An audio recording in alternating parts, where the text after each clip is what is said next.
Yeah, Venerables and Dhamma friends, we are going to start as usual the question and answer session. We'll start with the written questions and we'll invite Lakshmi to present the written questions, please.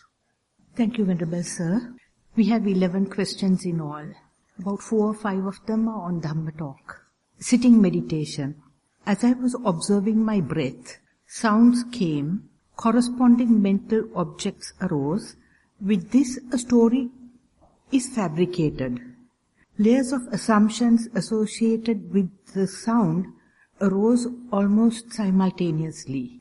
There was very little of the experience that was from tangible contact. I felt everything else was fabrication.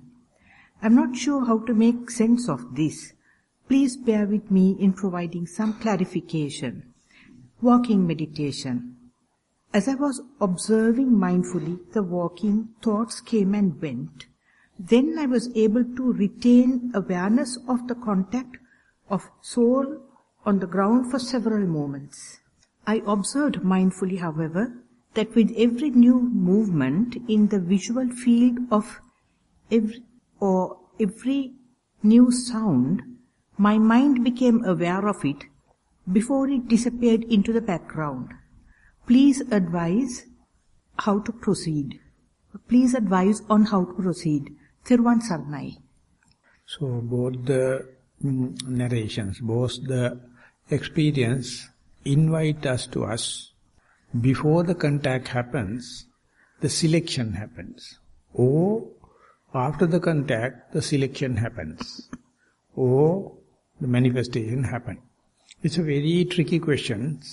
It's a philosophical question.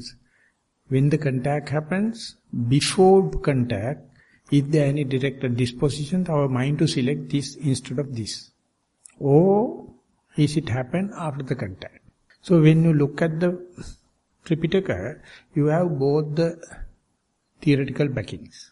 And Madhupindika Sutta is telling only after the contact, the rest of the thing happen. Beyond contact, you have no saying and you are innocent. But when Venerable Sariputta is talking about the Sammaditi, he says before the contact, your intentions, your likings and disliking, your labeling is running before the contact and select what is your unruly mind is happy with. So therefore, if you wish to know your unruly mind, unmindful mind, or barbaric mind, primitive mind, just let the mind to select and see. Selection indicate who am I. When you are walking, sound happens. When you are sitting, sounds happen. So leave in the sitting, it goes to the sound. Leave in the walking, it goes to the visual thing. Is it a selected one or is it ad hoc? It is completely laissez-faire. The Buddha says no. It is happening due to cause and effect. So are you responsible or not? Question. This is because of your tendencies, because of your habituation, because of your likings and disliking were thoroughly engraved. So when the objects happen in multivarious manner, which one is being selected is predestined. So that is giving a completely new atmosphere for the human to think about, specifically the mindful meditators to think about, specifically for the Vipassana yogis to think about. Everything happening is predestined, paticca samuppannam. Are you ready to look at it as if someone else? Then you are through. But if you are going to worry about that I selected, or I am happy about that I selected, so much so, you are no more a Vipassana yogi. You are always worrying, always sorry, always tension. How come that my mind is leaving the wholesome sphere and jump into the unwholesome? It's already happened, I am suffering. Who took the decision? You can't say it is not me, or you can't say it is me. So in between only, the middle path is there. So I thought of analyzing it in the evening. So please look at the selection. Selection indicates who you are. It's utterly unruly, it's utterly primitive, utterly barbaric mind is deciding. And ultimately our civilized mind is going to give a reasoning. And civilized mind is always worrying.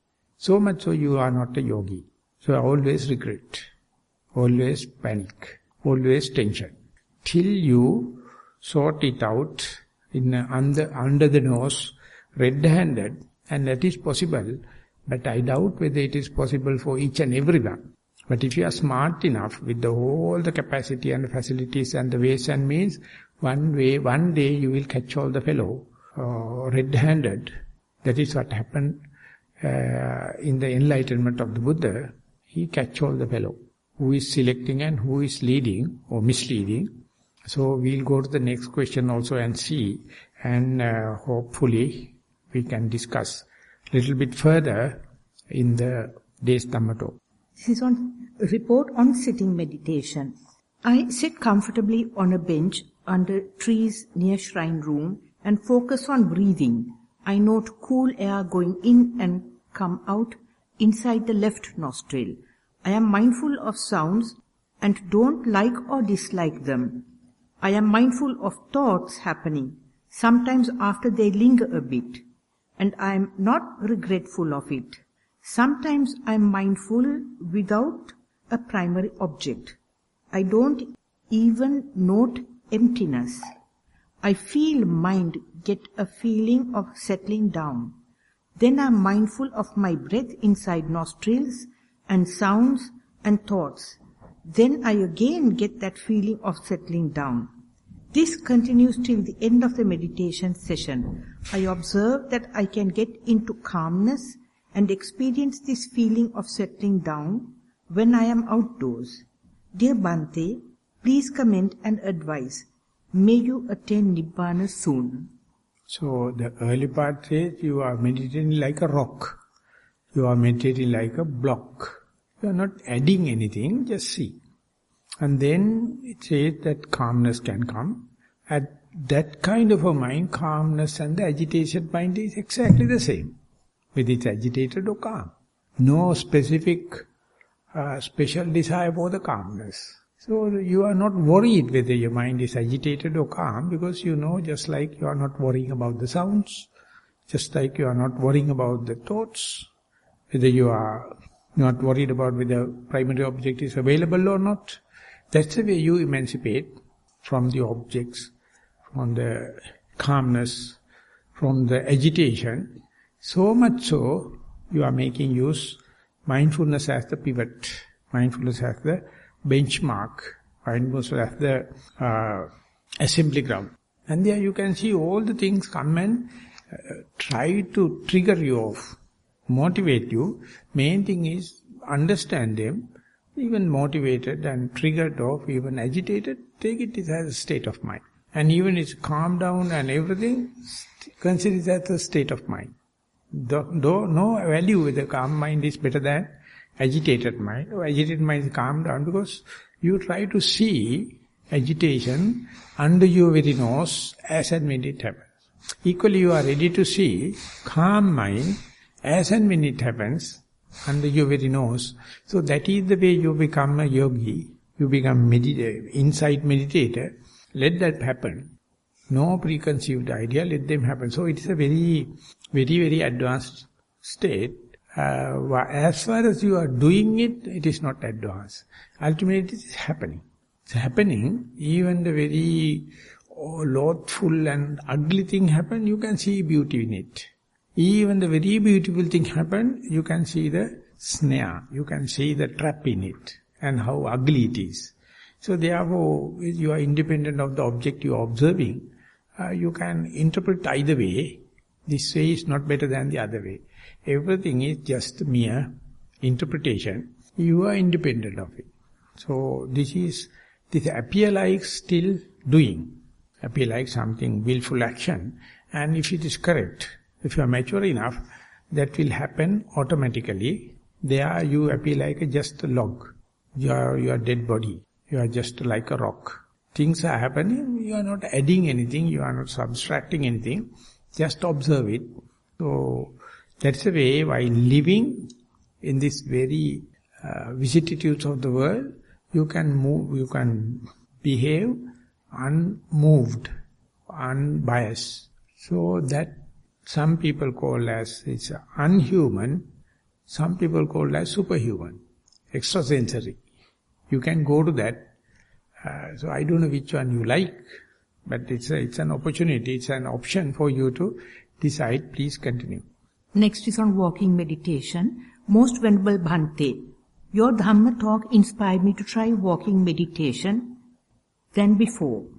Thank you, Venerable Sir. Here I am presenting you with different ways I tried and await your guidance. My primary object is felt on the soles of feet. I pay attention to the feel of sand and texture of the choir mat felt on the soles. I walk naturally without laboring. Sometimes I note the movement of knees and ankles. Thoughts happen which I am unable to catch at the starting point. But I have no regrets after identifying that I have wandered away. I focus back on the soles of feet. My primary object is the feel of the heel, arch and toes as my feet touch the ground. At first, I identify each distinct part of the feet as it touches the ground, labeling as heel, arch, toes. Later, I observe the touch as an outsider without labeling. This is what I usually use in walking indoors to meditation hall or dhanashala. Memories from the retreat come in between fairly often. My primary object is felt by the lifting and placing of feet. I observe the circular motion legs make when lifting feet and placing it in front. Then less attention is paid on distinguishing heel, arch and toes when the sole touch the ground in order to keep up with normal walking. I observed fairly a lesser number of thoughts than before. On closer inspection, while walking slowly, I see more force created by toes than before. I also note that starting point of lifting toes off the ground on back foot is also the ending point of toes touching the ground on the front foot. 4. I am observing the movement of one foot at a time in 6 stages. I am not controlling the walking but merely observing. I first note the heel, then the toes lift off the ground on the feet at the back. Then I note the leg being on air moving forward. Lastly, I observe the same feet being placed on the ground, heel, arch and then toes. I note this is happening as 1, 2, 3, 4, 5, 6. There are minimum number of thoughts occurring and even those are caught at the very beginning. I wonder whether this is what you referred to as finding our dominant or prominent leg in the Dhamma talk. Dear Bhante, please advise on how to continue the practice. Then there are 4 questions. Should I observe the primary object by just noting the prominent touch on soles of feet? 2. By specifying noting the heel, arch and toes? 3. By focusing on lifting and placing feet in front? 4. Observe movement and touch of one foot at a time in detail?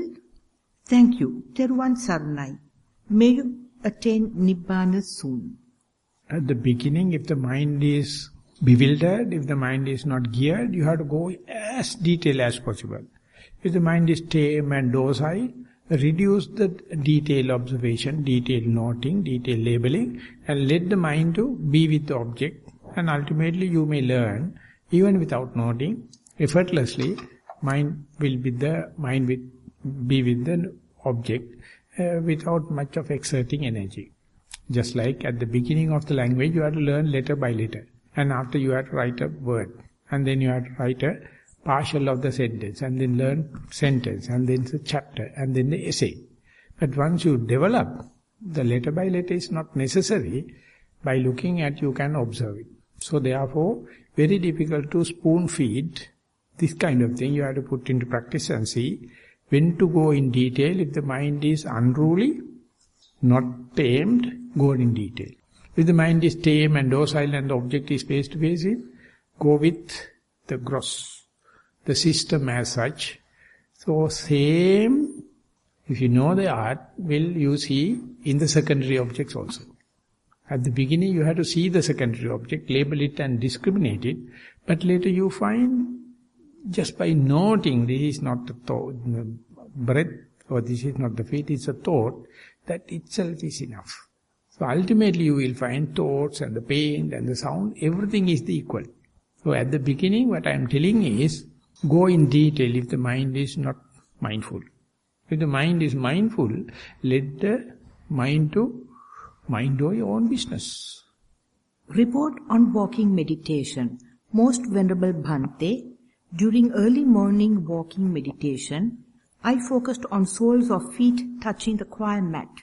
The soles of my feet appeared to be more sensitive to the rough texture of the mat than before, as I was attentive to heels, arch, toes. I let myself walk and observed. I observed Bhante's advisors at different times appear like thoughts.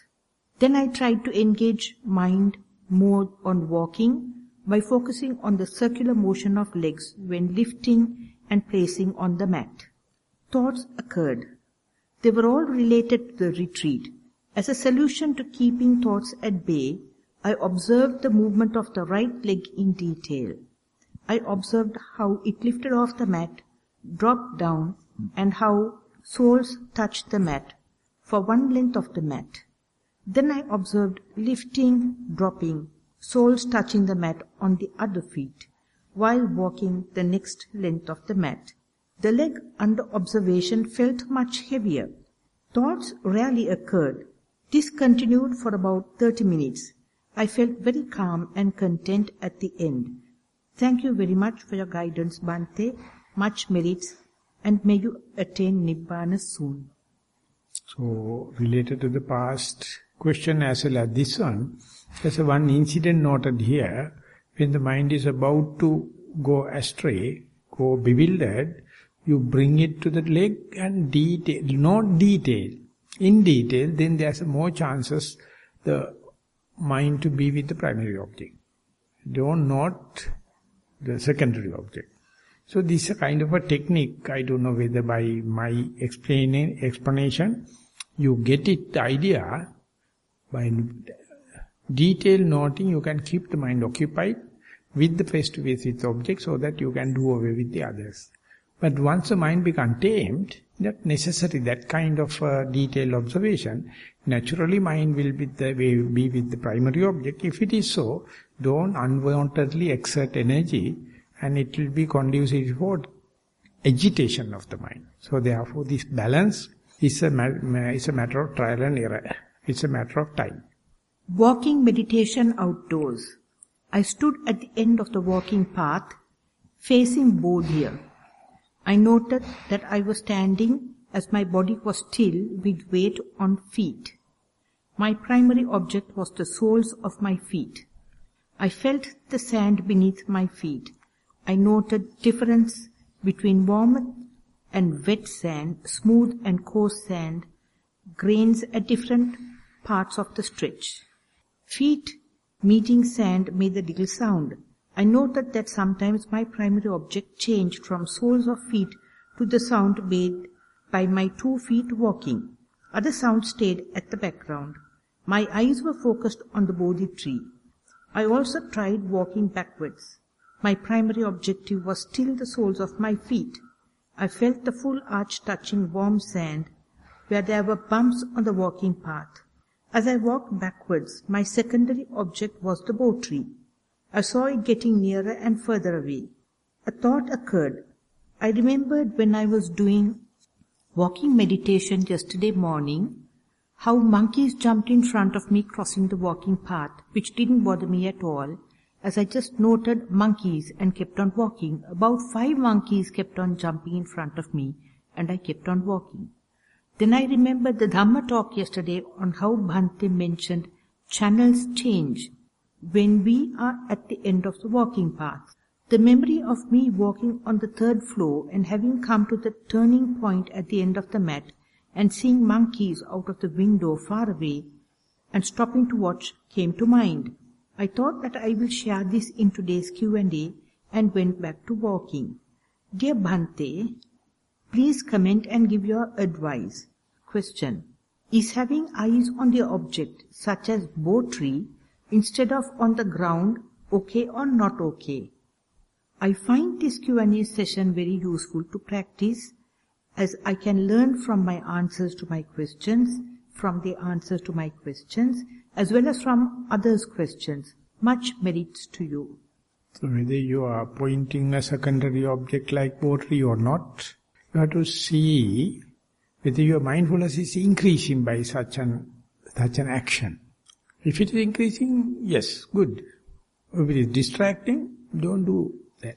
So likewise, measure or gauge the thing only with mindfulness. It is not the matter of primary object only, or primary object and the secondary object. Secondary object is a pointed one or ad hoc. They are just in detail. The latter part of it, imagine if you are a monkey in your past life, and if you are crossing a monk, do you mind that the monk's mindfulness is distracted by my jumping? This is the way the life.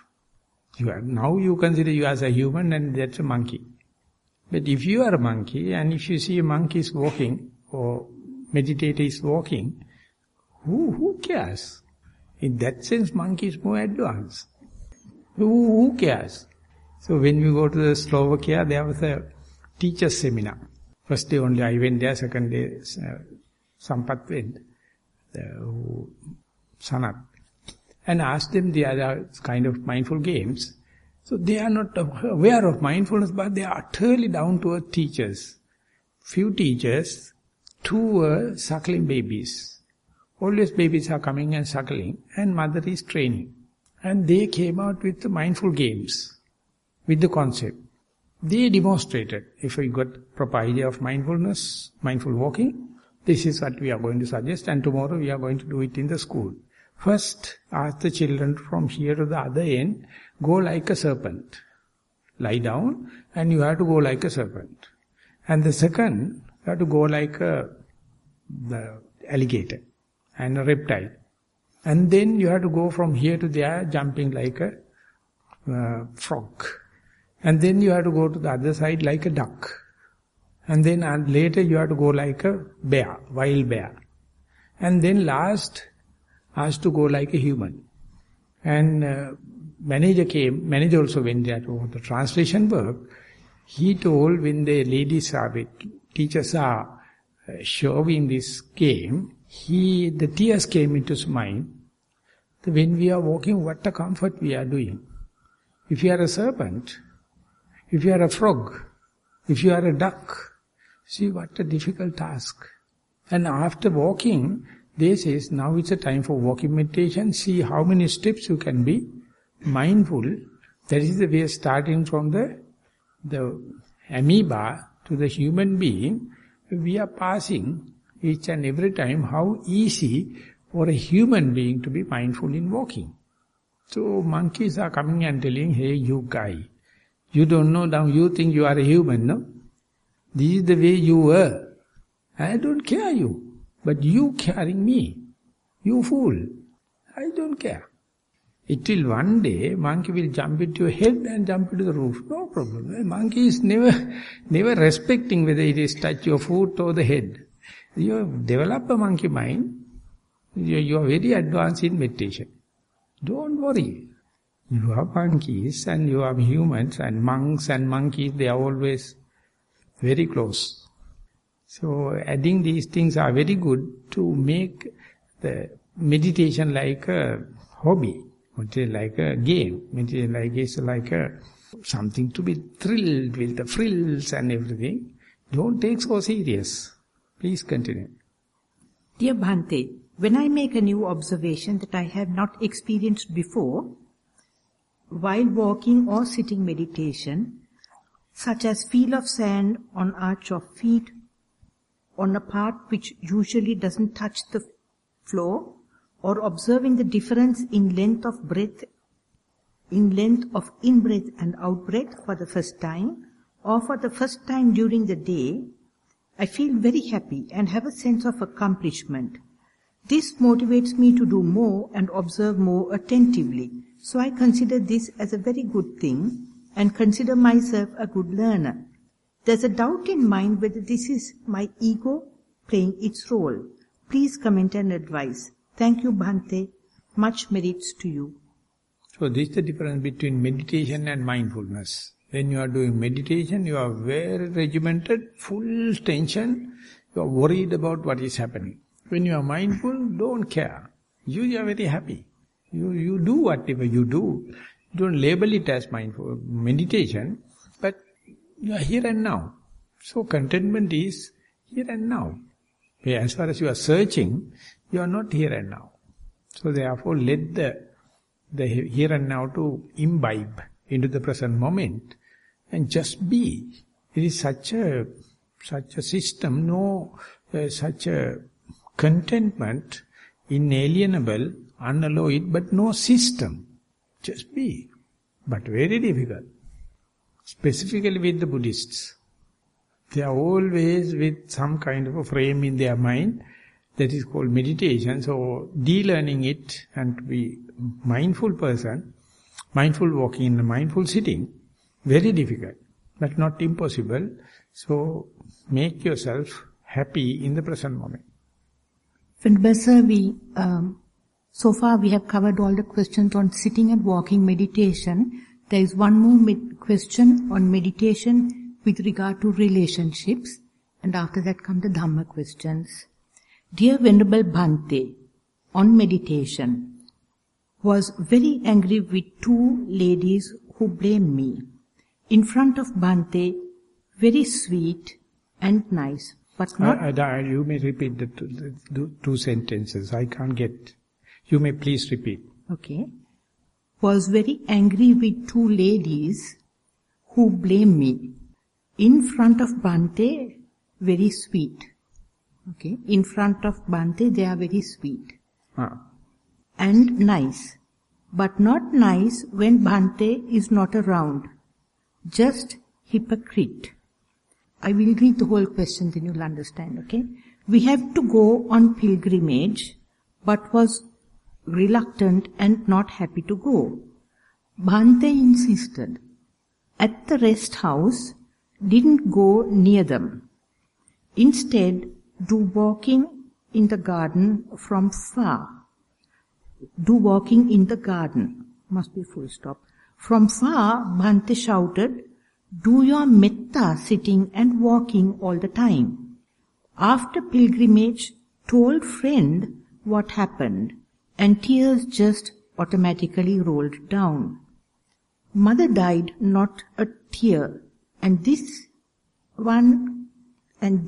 I cried, realized have anger, decided to go to meditation center for 3 weeks before going home.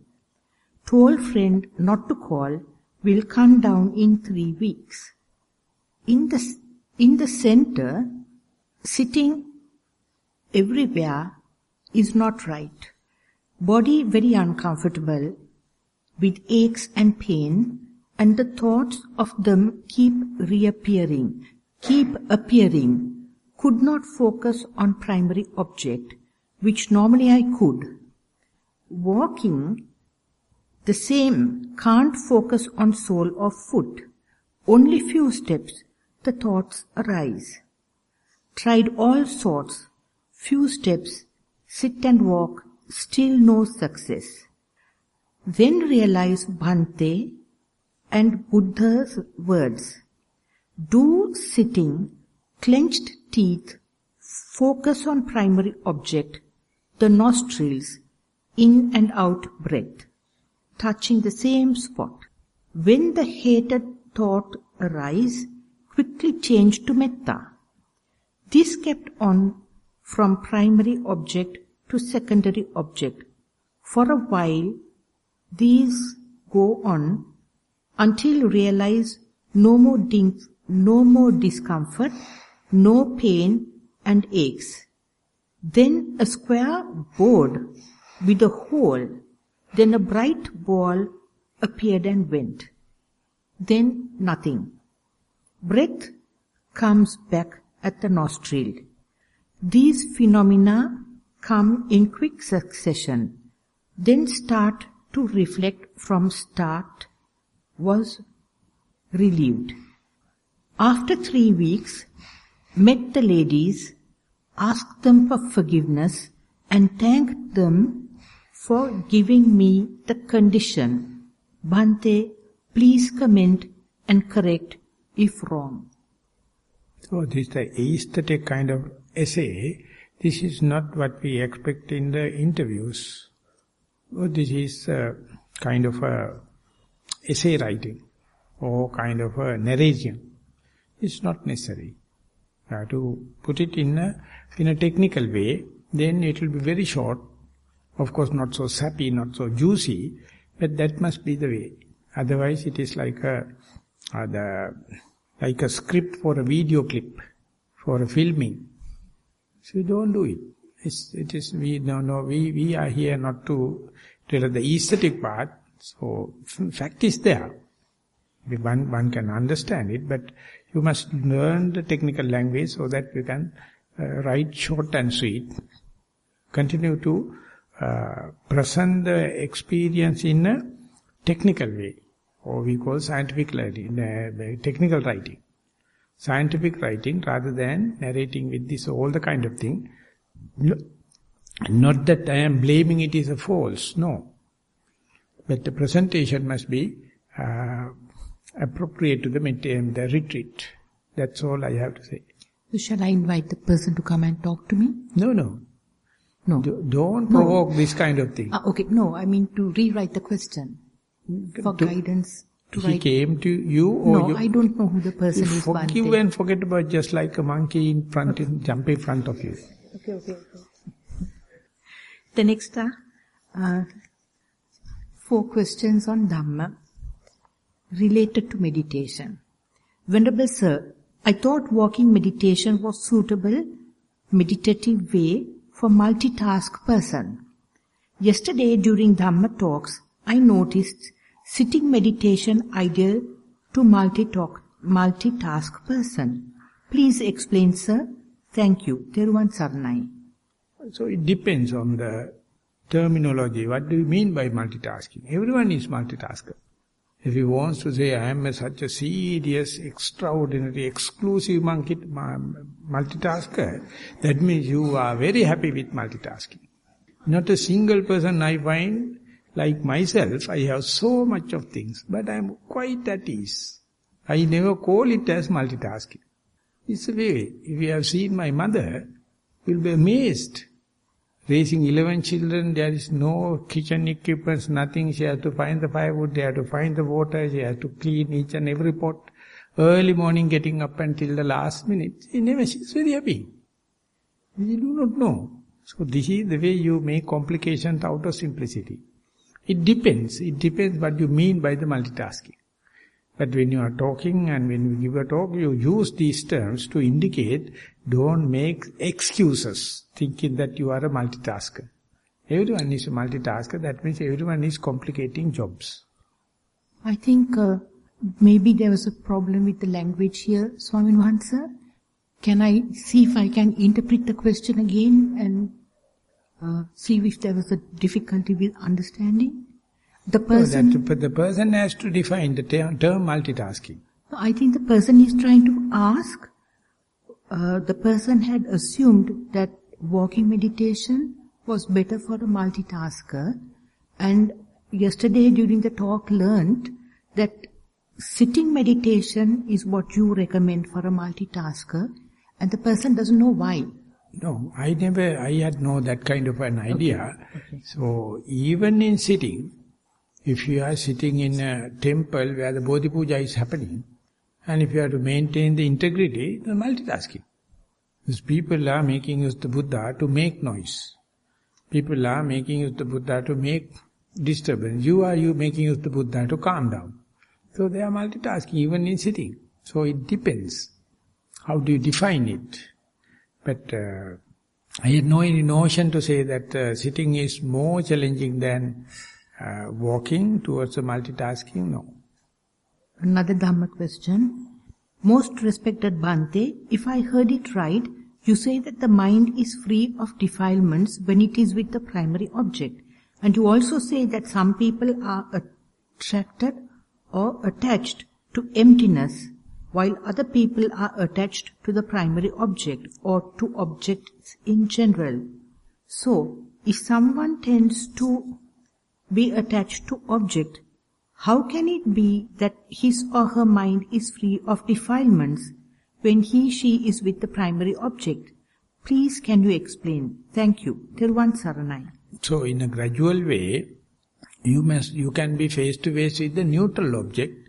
So it is you are free from multivarious objects. So therefore selecting one object and still you are with that particular object, you are better off. But you will not be happy to see that object is disappearing because you love the object. But now onward you can train yourself, go further, that very object also changing, so that when that is also disappearing, one step ahead. So likewise it's a stage-wise, it's a gradual development. So happy with one object or happy with objects, neutral object, recurrent object, equanimous object is better than multivarious objects. So you have to consider it in a gradual process that is called relativity. From the Dhamma talk, dear Venerable Sir, as I understand, whatever phenomena arises through the sense doors, the three roots of greed, hate and ignorance, or lobha, doha, samoha, have manifested. Bhante, please clarify and correct if I have misunderstood. May you have a healthy and fruitful life with metta. To give that answer only, Buddha is asking from the Malukya Putta, phenomena happening, you are not related. It's not was related, now not is relating, in future also not relating, no lobha, dosa, moha. Whenever they become related, avenued, face to face only, so phenomena may be 1001, but you develop defilements whenever you commit with that phenomena. Otherwise not. So therefore majority-wise we are already enlightened. Only thing we have to get enlightened is whatever you get committed, whatever you get related, they are the one with the potential of raga, dosa, moha. So therefore be mindful here and now what is happening. That's all you have to do. Past and future, other places, not relevant. They are not making distractions, no suffering. You can't gain nibbana by contemplating them. So therefore phenomena you have to specify. Phenomena you get committed, phenomena you get connected are the only thing you may get defiled. Most Venerable Bhante, yesterday in the Dhamma talk you mentioned that when we see, the objects that we happen to perceive are predestined, etc. Venerable Bhante, how about all the objects, for that matter the whole world? Is it all a fabrication of the mind completely? If not, how do they come to be? Please clarify. Thero Saranai. So that is why I mentioned in the first question, this is what we are going to talk today. If everything is predestined and everything is so, it is called Viññatti Matrata Siddhi, Yogachara. This is one extreme. The other one is everything is ad hoc. There is no willpower, no volitional activity. There's another extreme. So you have to find the way out. So this question is, theoretically, definitely you can raise it, but practically it is not a question.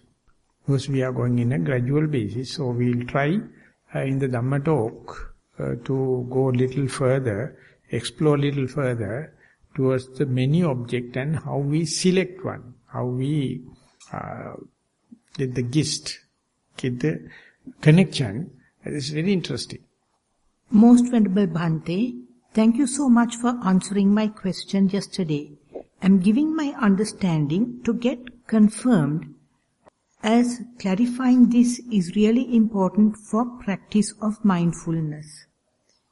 There are 3 questions, or 3 points. Any technique that works for you to verify mindfulness is okay, including visualizing breath as a graph if it comes to you effortlessly. 2. Verbalizing observations in the head or labeling them as they happen is okay for a beginner, but this indicates gaps in mindfulness as you have time to convert experience to words. When you are fully attentive, there will be no time for this. 3. If self-commentary on thoughts about writing report for discussion happens inside the head while meditating, it's fabrication of mind, and I'll be an utter fool to let this happen. Kindly confirm my understanding of your advice or correct me if wrong. Thank you, Bhante, Theruvan Saranai. May you attain Nibbana in this life itself. So now the changing is happening, the evolution takes place. You have to patiently let this happen again and again. Definitely you are going to the insecure place to the secure place. Understanding the meaning of mindfulness. So halfway, so much of questions. Best thing is shut your mouth up and practice. So that is the shortest cut. You are on the way. Don't ask, don't fabricate questions because it is hindering your simplicity, hindering your innocence. On the way. Please do it. Ultimately you will find the answer. Venerable Sir, that was the last question. If I have your permission to just approach you for about a minute and get your clarification or guidance on how to handle the Q&A better.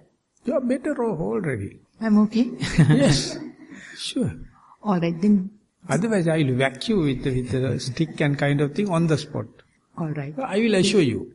Okay, then I'll ask a question here. From here? No. No. Not necessary. Not necessary because don't trouble, still troubles you. Okay, thank you, Venerable Sir. Then we'll open it up for verbal questions. Yeah. We have about 5 minutes. If anyone, 5 to 10 minutes. If anyone wish to raise questions or any clarification regarding the presentation of Lakshmi, clarification necessary. Of course, I released her, but if anyone is having any complaint, listen. No complaint. No one is complaining. No question. So we are getting 5 minutes more to walking meditation.